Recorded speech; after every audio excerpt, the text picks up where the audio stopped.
ضيفنا اليوم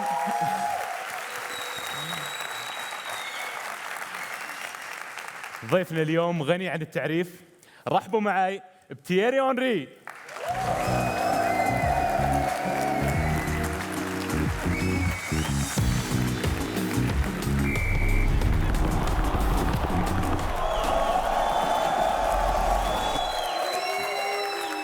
Pleasure to have you, Henri.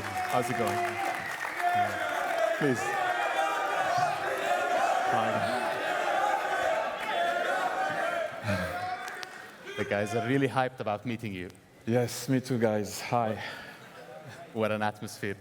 So, welcome to the kingdom, first of all. Thank you. I understand this is not your visit here, first visit. No, not the first time. I went to Riyadh last year. I don't have the time to, stay. But it was like a day, and I enjoyed it. And I'm back here now in Dammam, and I've been enjoying it so far.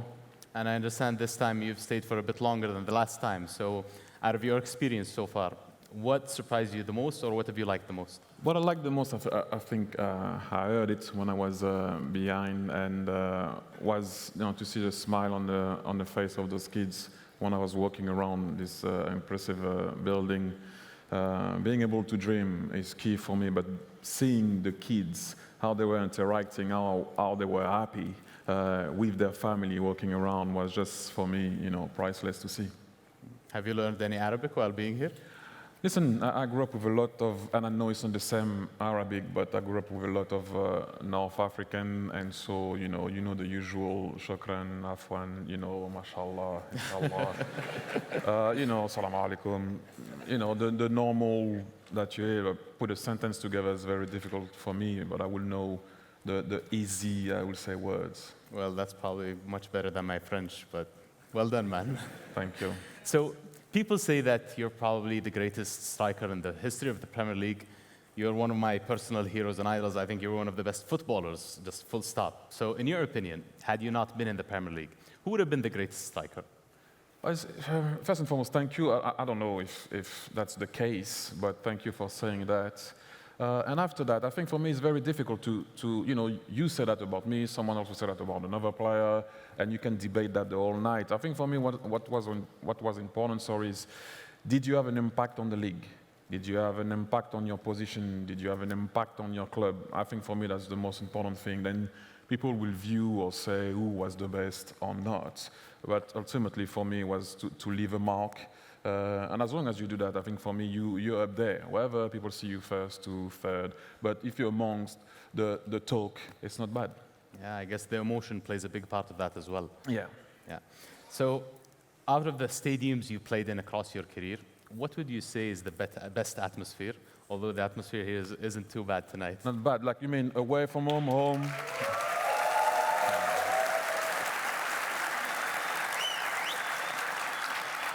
Away from home or the club that I played for? Whatever you prefer. Maybe away from home as well. Well, beside the magnificent Highbury,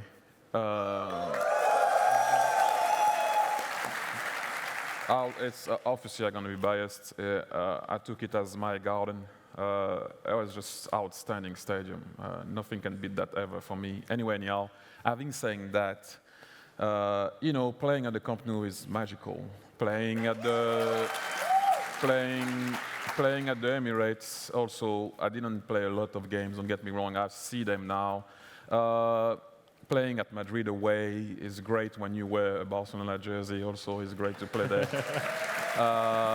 But, you have to give it to Anfield in terms of atmosphere away from home. It was always a special stadium, and they always made it difficult for everyone, by the way, not only now, in my time also, it was always difficult to win there.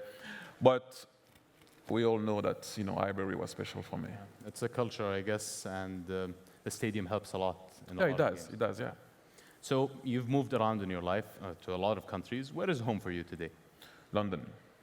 Okay, still live in London. Is that the Arsenal fan inside of you? Well, listen, my life changed as an athlete and personally for me when I was in London, so I will always call London home, for sure. Okay, you mentioned the athlete, and I'd like to begin to unravel a bit about that. And I'd like to ask you, growing up, who was your personal idol? My dad. Was he a footballer? No. But that's, listen, if we go into the proper sense of where you wanted to go, obviously you were talking about football, but my dad was the hardest man to please. To put a smile on his face was the hardest thing to do. So he was the guy that showed me the game and everything. So putting that aside, Marco van Basten was my idol when I was young.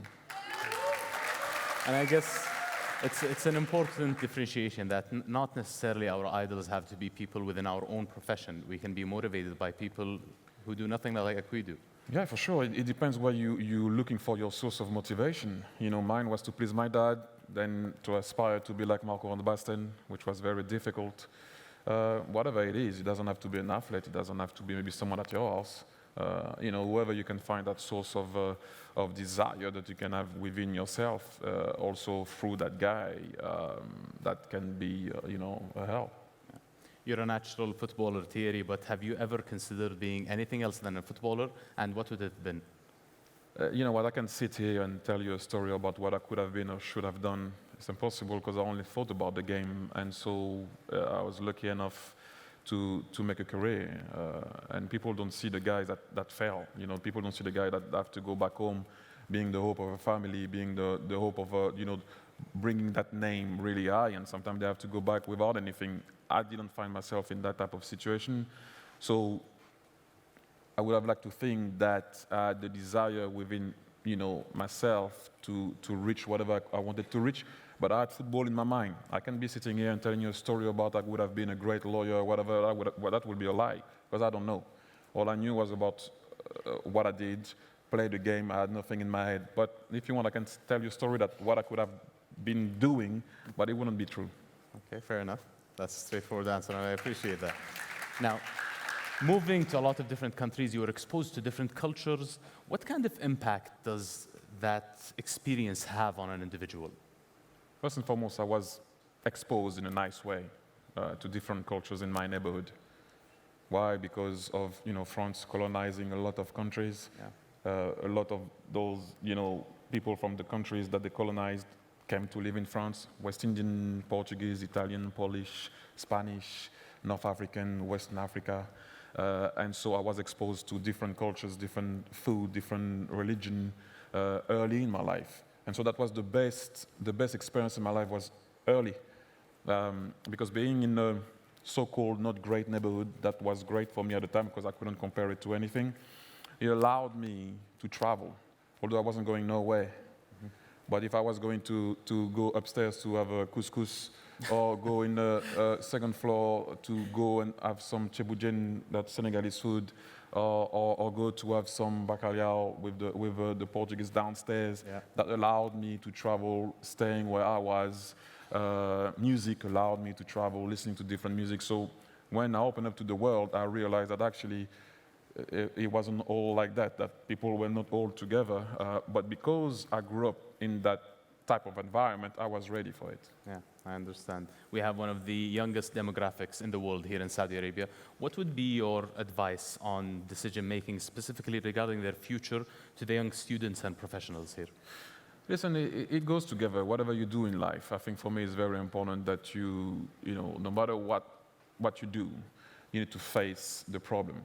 Don't ever run away from a problem. You might not solve it straight away. You might not win, but you need to fight in the right way with a calm spirit and being clever at it when you come back again to fight that problem again. But face it. Don't run away from him. Face it. Don't be scared to fail. You will. It doesn't really matter. You will. Put that in your mind, but come back and try again, but smarter. It's a learning experience, I guess. Now we've reached the lightning round, and I'm sure you guys are going to like it.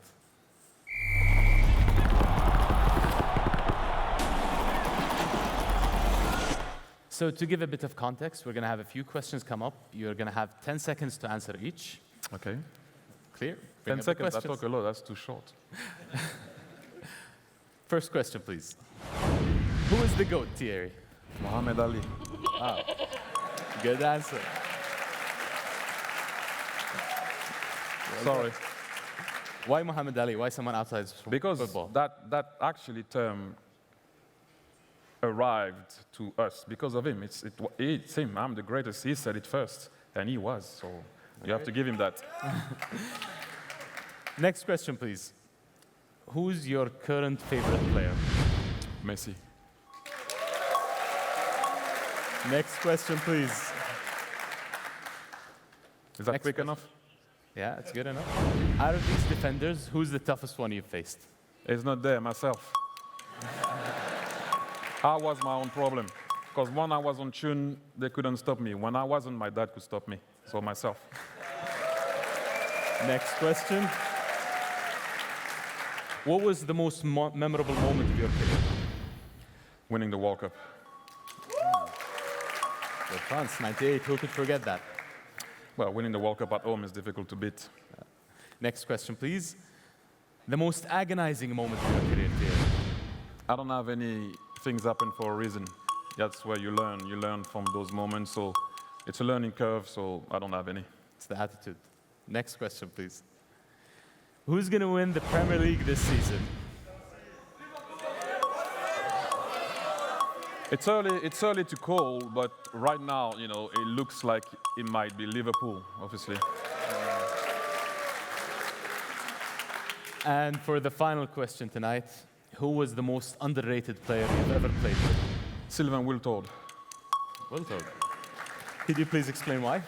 Why? Because he was always doing his job. He never got, you know, he scored a goal in the final of the Euro that was almost unnoticed. He scored a goal at Old Trafford for us to win the league there. I'm just saying that, throwing it there for the Man United fan. He always used to come up big whenever he was called upon. And people never ever noticed his work and what he did, and he was a great professional, rarely injured, and playing hard all the time. Fair enough. We've got a special show for you tonight, and we have a few young, brilliant, skilled individuals coming all the way from Riyadh. I thought you were going to say that Sylvain Wiltord is here. Maybe you can invite him. But yeah, these guys are extremely skilled and talented. They're going to be presenting a freestyle show in front of us on the stage today.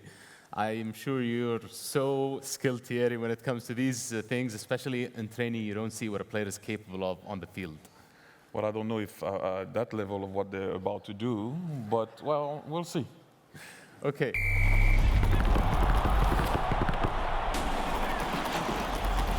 Please welcome to the stage 3 talents.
Big round of applause. Well done, boys. Well done. Not too shabby, innit? At all. You know what? I would have broken my back trying to do that. But what's also very difficult there is you guys need to understand they have to do that on the spot. You know, right in front of you. They can't do it again. And, you know, you get judged on that one time. It's not easy. It's one more learning experience. Now, I'd like to dissect a bit more the career excellence that you've been through throughout your career. You reached the top from a very young age, winning the World Cup with France. Would you tell me what was harder, getting to the top or staying there for so long in your career? First and foremost, we're talking about me here, which is a bit too much, but I get the point. But I reached that level with my teammates. You know, it's not such a thing of doing stuff alone or being able to reach the top alone. So I had the opportunity to play with great players in and around me that helped me a lot to go through those experiences. Having said that, it goes without the other one. So it doesn't go without the other one. I meant to say, to stay at the top, you have to reach it, right? Yeah. So what's harder or not is different. Reaching the top was really hard. Staying at the top for a long amount of times, it's harder, obviously, because you have to repeat. People know how you play. People study you. People study your team.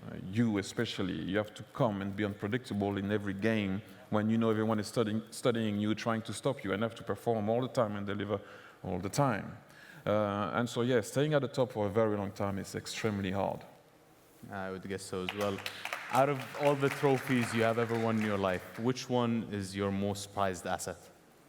You know what? When I was younger, in a selfish way, as we all are, let's all be honest, at the beginning, it's all about yourself. It's all about putting your name out there. And at the end of your career, you do recognize what I just said. So any single trophy that I want, every single trophy that I want, as a team, were special for me. It doesn't matter where it was or how it was, because you suffer with those guys. You go through problems with those guys that you guys might not see. Some guys are struggling sometime in the game with their mental health, with problems at home, and yet you support each other for that whole suffering. You have 5 seconds of joy at the end of the season. You have to, when you put the trophy down, you have to do it again the year after. But winning as a team beats every single thing. I don't care about single awards. I understood that a bit later in my career, and so any trophy that I won with my team were pretty special.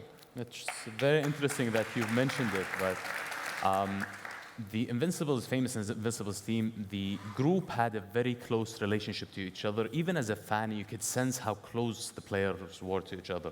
So how much does that personal relationship and trust between these players contribute to being able to play, to have big achievements, and maybe get something like an undefeated Premier League?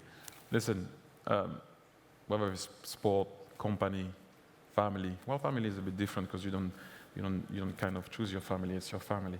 But we actually knew what we were about. We were all men at work doing what we're supposed to do. It wasn't about come and eat at my house or eat at your house. It didn't matter. I knew you were going to cover me. I'm going to cover you, and I'm going to run hard for you. You're going to run hard for me. Then talent comes in the equation. Obviously, you do not have to love the guy that you're playing with to play with him. You know, you have to leave your ego and your pride on the side. And if I have to give the ball to you, although I don't like you, I'll give you the ball. We have to win. I don't have to win. We have to score. I don't have to score. If it happens that I'm scoring, I will score, and times again. But if I have to give a ball, also I will give the guy the ball times and times again. Once you understand that we have to win and we have to score, then you start to share. And then it's contagious. Sharing is contagious. That's very well spoken, actually. Yeah, I like that. And as your career progressed and as you grew older, does your motivation or inspiration change, or is it the same since you've ever started? Yeah, it depends. It depends because it's kind of weird, football, because it's a collective sport, but you have to keep your ego in check, but you need to have it also. Because without it, you won't survive. So you need to know when to switch it on or off. So like I said to you, my motivation at the beginning was to make sure that I could put my name out there and show people who I was. And then after you realize it's not about yourself, like I mentioned before, it's about the team. Yeah. And what the team needs in order to win, even if you don't like it. So that's why it changed. And as a professional, you had a lot of impressive strengths. But what I want to ask you here is, how does an individual figure out their own strengths and weaknesses? Well, it's kind of weird. When I was playing, I was going to make sure that nobody was going to notice my weaknesses. Yeah. So I was always trying to bring the defender where I wanted him to be and where I was going to be able to show my strong points. Do you understand what I mean? Because if not, I'm not a back to the goal type of guy, or I'm not a box player. I wasn't a box player. I could score in the box, don't get me wrong, but I wasn't a box player. I like to move a bit everywhere, share the ball, and score when I had to score. So I was always trying to bring the guy that was with me where he was going to show his weaknesses, and I could actually take advantage of it and show how strong I was in those certain moments. It's a battle that you need to have, but ultimately, if I have the ball, you have to go where I am. Yeah. If you want to get it back. So once you start to understand the game, and you always have like people that tells you what you're not doing well, Yeah. which is important also to progress, but you need to emphasize a bit more on what someone is doing well. That's why we like him. So I started to work on my weaknesses a tiny bit more, but way more on my strong point. That's what made me, that's what actually is going to make me be the difference. If I can give an example for that, for example, you haven't scored too many headed goals in your career. Was that a conscious decision on your part that you would focus on other aspects of the game, or is it just a matter of opportunity? The best, that wasn't me, in all fairness. I scored at the end of my career a bit more headers. But Jose Reyes, that passed away recently, and I was destroyed about that. You know, he went home up there too early. But he had the best line I've ever heard about that, about headers. He didn't like to head the ball. He was way smaller than me. And we were walking in front of the goal, I remember, and we were walking on headers. And you can imagine I didn't like it too much, but Arsene wanted it, or we did it. It was windy that day. The ball was staying in the air anyway, horrible. And he kept on controlling the ball in the air, putting the ball down and shooting. And Arsene lost it. You know, and listen, we're doing a drill here to work on headers, and you're not heading the ball. That's enough now. And he turned, he said, I only use my head to think. Oh, wow. People do forget that football is also here. So then I stole his line because I loved it. It's true. It's here. So that's a bit of a cliche one. Yeah, but that wasn't me. I was more a guy that used to like to run a bit everywhere and make things happen with the ball at my feet or running in behind early. And to wrap up this segment, I just want to ask you another thing is that what you've managed to achieve during your career has inspired generations. But I want to ask you, how did you get through the first 8 matches of not scoring a goal with Arsenal? Well, it's funny that you said that. It's actually, Jamie Carragher the other day told me something is, I wasn't playing. Those 8 games, I was on the starter.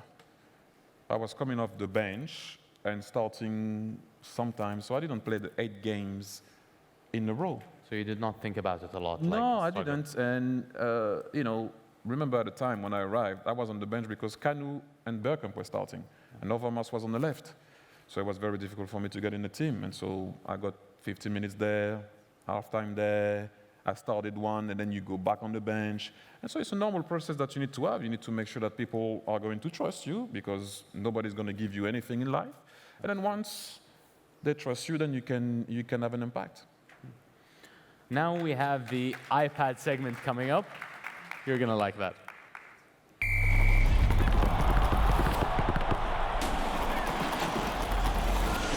So Thierry, again, to give a bit of context, we've put a few famous comebacks on the iPad, and we'd like you to rank them from 1st to 5th, according to what you think. And please, First, huh? Yeah, take us through your thinking process. First, I'll go first. Okay. First,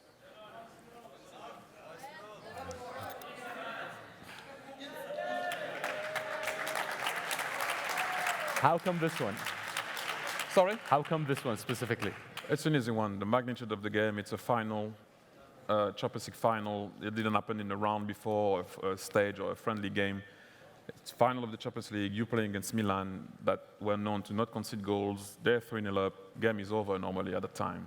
And maybe Milan thought that the game was over, and Liverpool started to believe that they could do it. And that's the best comeback I've ever seen personally. Okay. So that's only my opinion, by the way. I'm not saying that's the best ever, but for everybody. But for me, it is. Number 2? Again, I have to go with a final. Finals are finals. Champions League finals, yeah. That's what makes the difference for me, because of the game. And I remember watching that game at the Camp Nou, actually. I remember Lothar Matthaus leaving the field and thinking that they won it already. Basler at the post. Also, they chipped the ball, and I think it was Mehmet Scholl hit the crossbar. And I really thought that game was over. It was like, and then in 2 minutes, you end up losing the match. And Man United went on to win the treble. So that's a simple one. You think it's more difficult when the match is more important? No. Or A just match is a match, most don't get me wrong, but it's memorable? a final. There's an extra thing that makes it. That's why I put those two games first and second. And then we're gonna go. The remaining ones we have are a bit recent, so the memory should be fresh. I'm gonna have to go with this one. Remontada. I'm gonna have to go with this one because that's the worst thing that you can do, underestimate a team that knows how to win. And don't get me wrong, they got caught also after, but being 4-0 up, Paris thought that it was over. Yeah. But trust me, I played at the Camp Nou. If you think that it's over going back there, it's a wrap. And Neymar that night was on fire, and he made them pay. And if you remember well the game, Leo didn't have a great game, Suarez didn't have a great game, just Neymar. Yeah. And that was enough to win the game 6-1. So that was just ridiculous. We're a bit pressed for time, so what do you think are the fourth and fifth? Let me see. I'm gonna have to bring Liverpool again. Liverpool are featuring heavily Same today. because Barcelona now won 3-0. Although it same happened the year before with Roma, you will think that time they would have learned. And Liverpool did it again. Champions League night at Anfield. Barcelona got caught. I could put the Arsenal one, but it was group stage. We won we lost 3-0 at home against Inter Milan, and we had to win by 4. San Siro. Another to win, famous and we night. won 5-1. But it was a group stage, so although I don't like Tottenham, No, you didn't. I've A fair man. I have to give them that because they lost the final, so I don't really care, so I can give them that. No explanation, 3 goals in the last 20 minutes. We all know the story, but they lost the final. Let's give them some credit. That brings an end to the iPad segment. Thank you very much for playing, Thierry.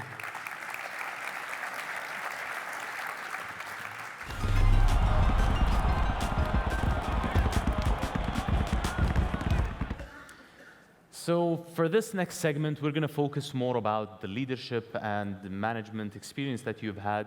Let me start with a simple one. Do you think people are natural-born leaders, or is it an acquired skill? I think it's both. Sometimes you can be a natural born leader, and you can see it right from the start. You can learn from the natural born leaders. Things happen in your life also that puts you in a position where you have to lead right from the start when you didn't ask for it. But also some people don't actually realize that they are leaders. That's true. Do you understand what I mean? Sometimes you have some people that not realize that when they speak, people listen. Or when they get upset, the whole room gets upset. When they smile, the room smiles. And sometimes you not noticing that can be a problem at times. That the way you act has a massive impact on people. So I think that you can learn how to be a leader, yeah. You'd probably develop the skills needed to be a great leader. Yeah, from what goes through your life. Like I said, sometimes someone that didn't have parents, they suddenly have to lead the family. Yeah. And you have to, because you're in a position where you have to put yourself where your brothers and sisters are looking at you, and maybe you have to go to work to feed the family, and technically you are leading. You are being, that guy that everyone in a family looks at to raise everyone in a way. So are you ready at that particular moment? No, but you're going to learn. Yeah. And going back to football a little bit, what do you think makes a good captain? It depends. You have 2 types of captains. You have the guy that's going to be in your face and The talk vocal and tell you the captain. truth Yeah. and be vocal, as you said. And you have the guy that leads by example, the way he plays, how he trains, being always on time. He doesn't talk too much, but you look at him and his behavior, you're like, oh, well, okay, that's okay. I like a bit of that. I'm gonna do that. And then you have the guy that's gonna be in your face and shout and be vocal. So you have 2 types of guy. It depends. But I always say, a leader can lead if the room or the team or the dressing room is receptive to what he's saying. That's true. So yes, it goes without saying that you need to make those guys accept you. But if those guys are not being able to handle shouting, or they're not seeing the way you are and the way you behave in a dressing room, you can lead as much as you want. If the pack is not following you, also at one point it's very difficult. And from your personal experience, who do you think the captain that inspired you the most was? I had a different type of guys, you know. I had Didier Deschamps that was very straightforward, calm with it. As you saw, he managed to win another World Cup with as a coach this time. Patrick Vieira was leader by example. I had Tony Adams that was very vocal.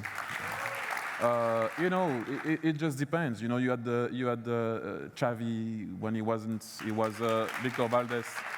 It depends. Victor Valdez was vocal. Xavi was just the right amount of talking and being calm and playing the way he plays. You can only admire him.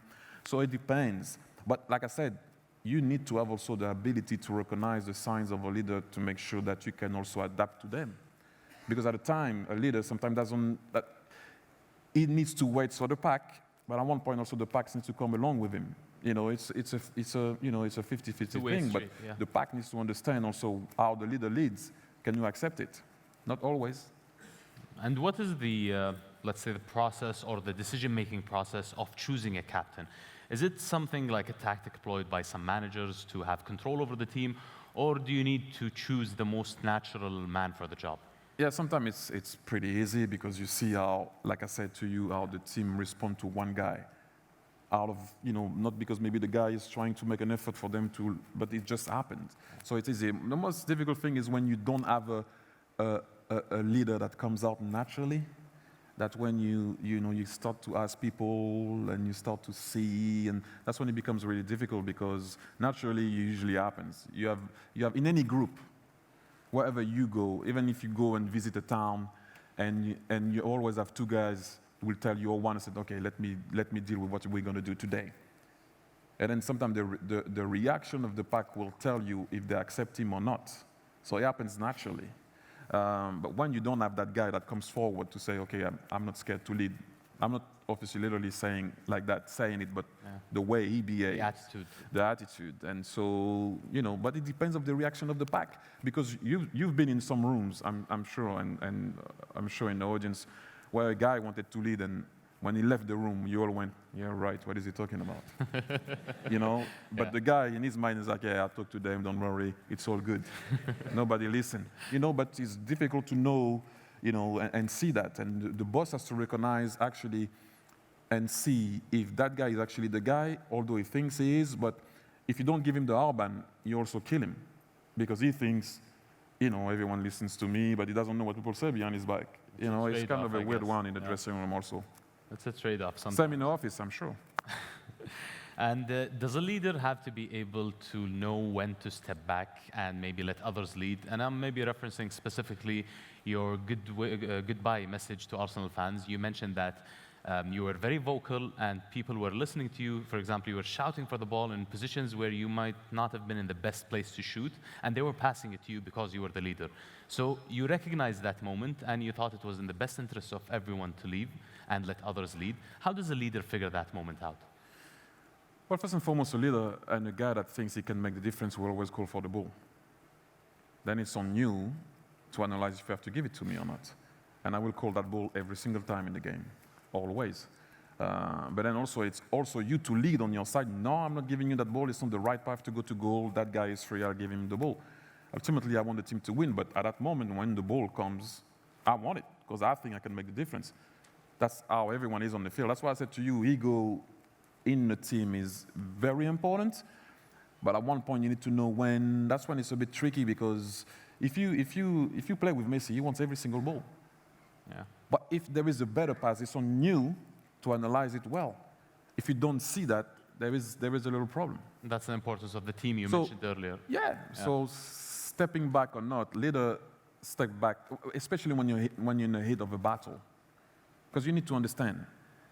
If I go back in the dressing room and we're not playing, I'm more calm to be able to analyze, be more eloquent and nice about it. When we're playing, we're playing. I'm upset. You know, we're losing 1-0. I'm not going to have a cup of tea with you at that moment and say to you, well, listen, you know, next time when the ball comes, think about, no, there's no time. We're losing. And by the way, my fans are telling me also we're losing. I don't think they will understand if I start to have a cup of tea with a guy on the field and try to be all nice.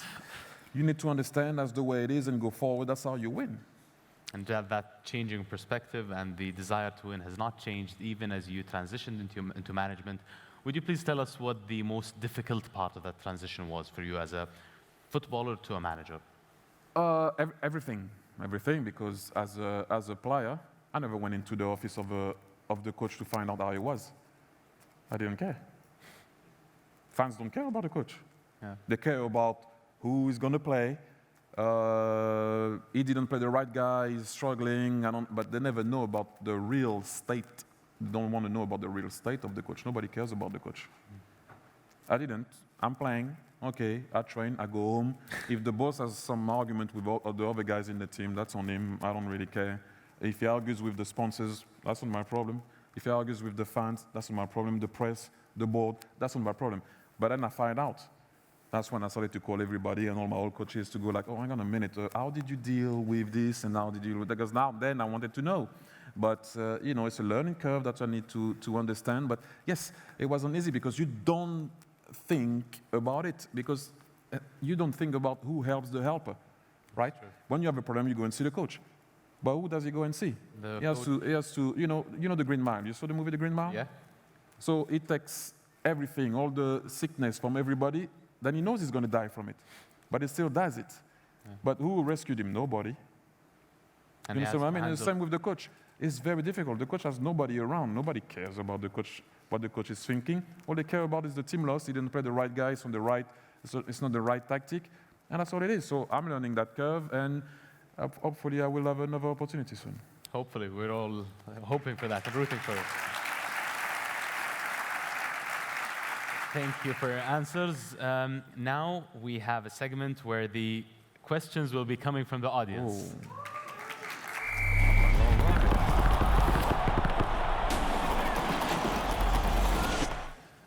So, from the audience, whoever would like to ask a question, Tنوين have found a new way to play. These are throwable mics. Please, when you get them, just get them close to your face and start talking. It's going to be clear. So, whoever would like to ask a question, just raise their hand. Okay, we got one there. Oh, wow. Oops, there you go. Apart from Messi and Ronaldo, who do you think is the greatest player right now? So then he's not the greatest, right? Because he's third. Is it? No, I don't know. I'm just... Who comes after? Yeah, who comes after? I like Mbappe. I mean, it's... You guys are going to say to me it's an obvious choice because he's French and so on. But I like him. I like his way of playing. I like how direct he is, and I just like him. And we won the World Cup. It was incredible. Although they knocked us out in the semi-final, it was a weird one for me, by the way. But Mbappe. Now let's have someone from that side. Okay. Oops. Okay. Let's hope no one dies. Oops. Just give it to one of the stewards when you're done. It's like I feel like I'm at a wedding. Go. Ask the president.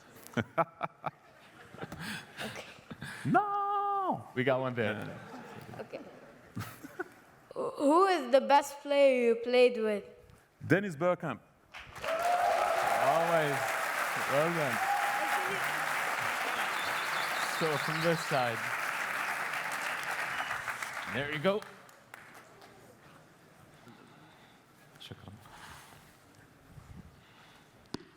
Would like to try one? Do you believe in astrology? And what's your horoscope sign? Wow. Wait, hang on a minute. Say that again. You caught me off guard. Astrology. Do I believe in it? Sometimes. When it suits me to believe in it. Now, joking apart, I don't actually believe in it, but I'm a Leo. ايه خلاص خلنا. What is the most important goal for you? And what's the beautiful one? The most important one was when I came back to play for Arsenal.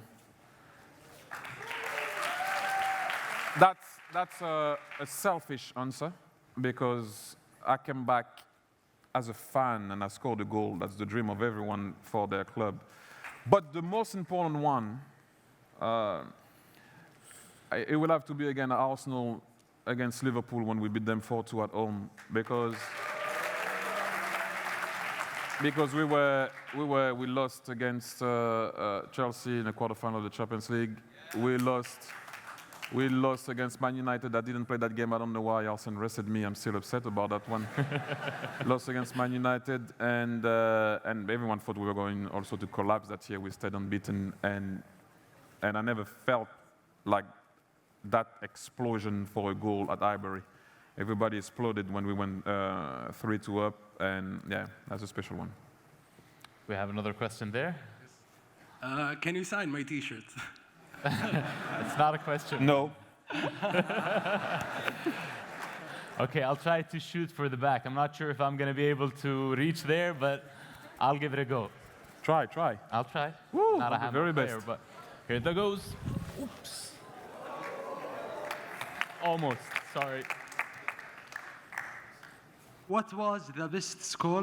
What was the best goal you have scored? What was the best goal? Best goal. The best goal. The best goal you've scored. But it's almost He the just best in answered terms of that. beauty. Yes. Okay.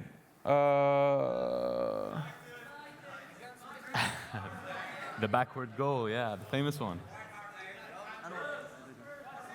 It's kind of weird. It is kind of weird because the Man United one, you know, Man United, Real Madrid away, but I scored some goals that technically were more difficult than that. But you guys never noticed that because you guys like a solo goal, a volley, or whatever. But I scored a goal against Newcastle at home. I think it was in 2001 from a long ball of Tony Adams, and technically it was way more difficult to do that than the goals that I scored. But I would have to go with Tottenham.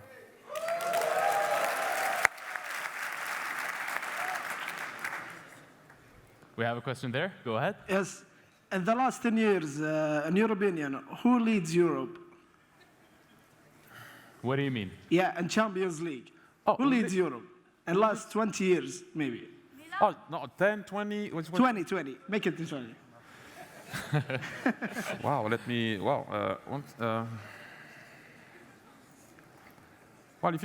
let's say 10. Okay. I'm getting old. 10, is that okay? Yes. Okay. You said 10 first. Yes. Okay. 10. 10 All right. or 20 is still Madrid, so Okay. other than that. Barca.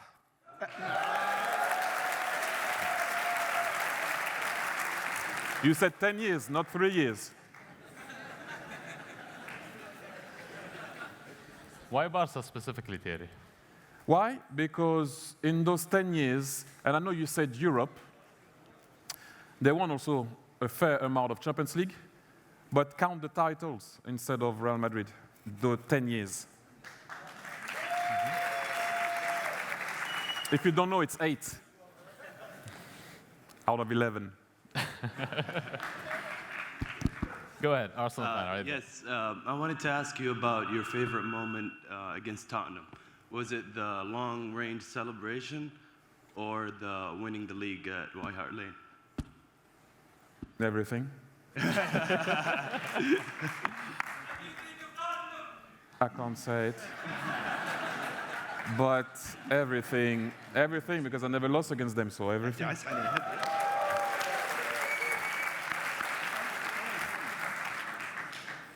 بمشيها هالمرة بس المرة الجاية رجعها للستيورد لو سمحت. تفضل. Hello, Thierry. Make sure. Oh, sorry, yeah. Make sure no one here likes you as me. Okay. He's a bit jealous. All right.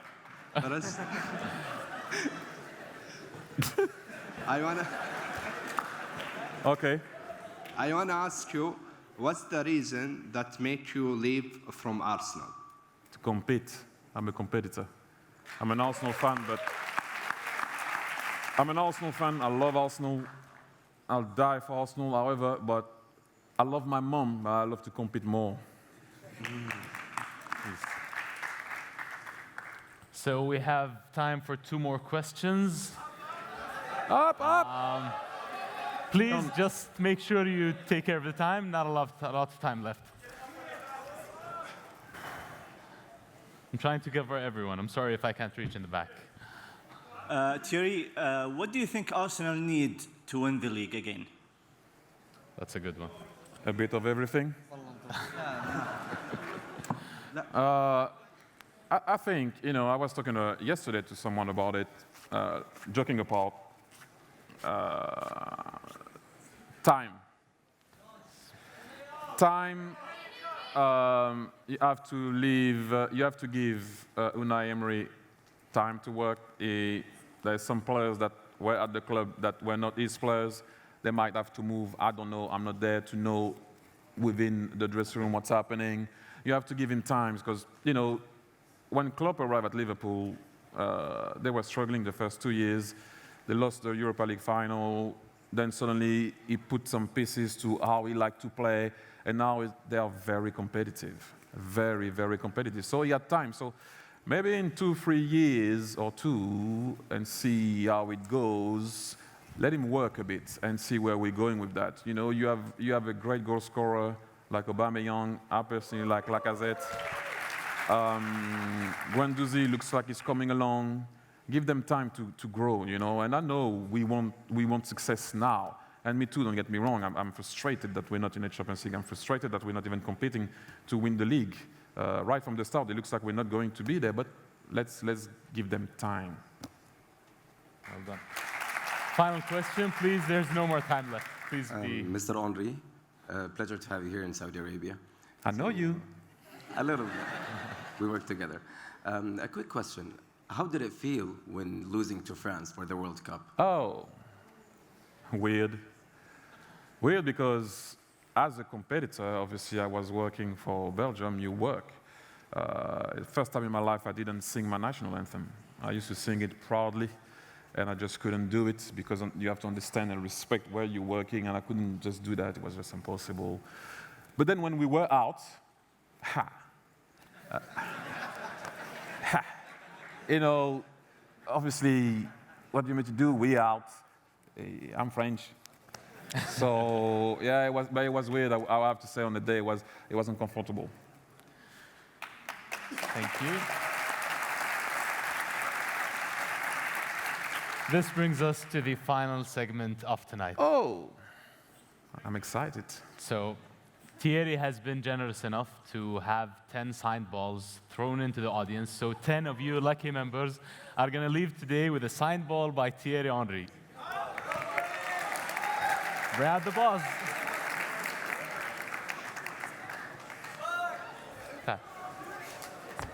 Abdulaziz. You want to sign this Thierry? Let me hold it.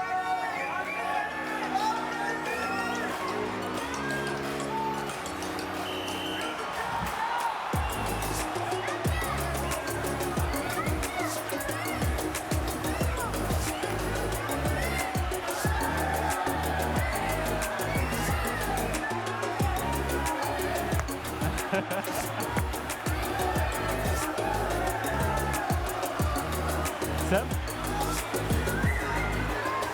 Get it. Look. I think they're already signed. Oh, yeah, they are. Yeah, that's what I thought, because I did it before.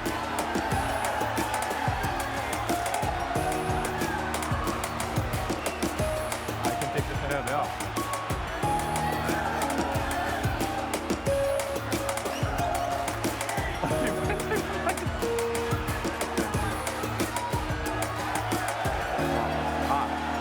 To the top.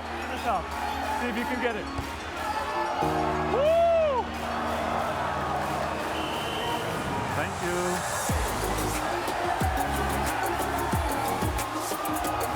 Oh! Almost. Thank you.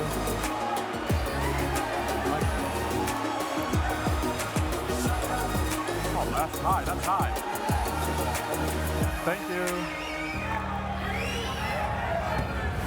Oh, nice! Thank you.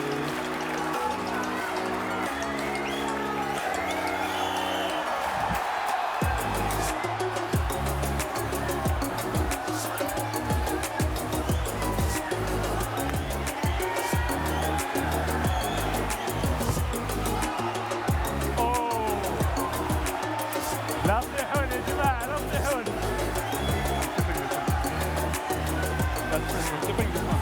You're right. You're right. I'm keeping it. I'm keeping this one. You can keep it. I never had a ball signed by myself. I'm keeping this one. Everything has a first.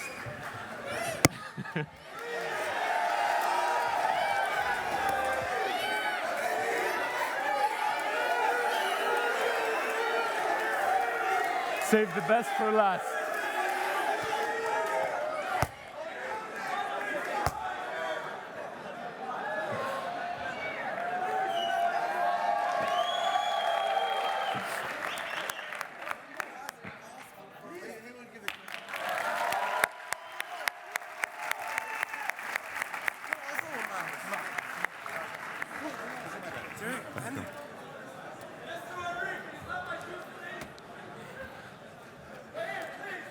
A lot of shouts. Hey. So we've come to the end of our night today. I'd like to thank all of the audience for their time and for being here. Also, big round of applause to the audience. You deserve it.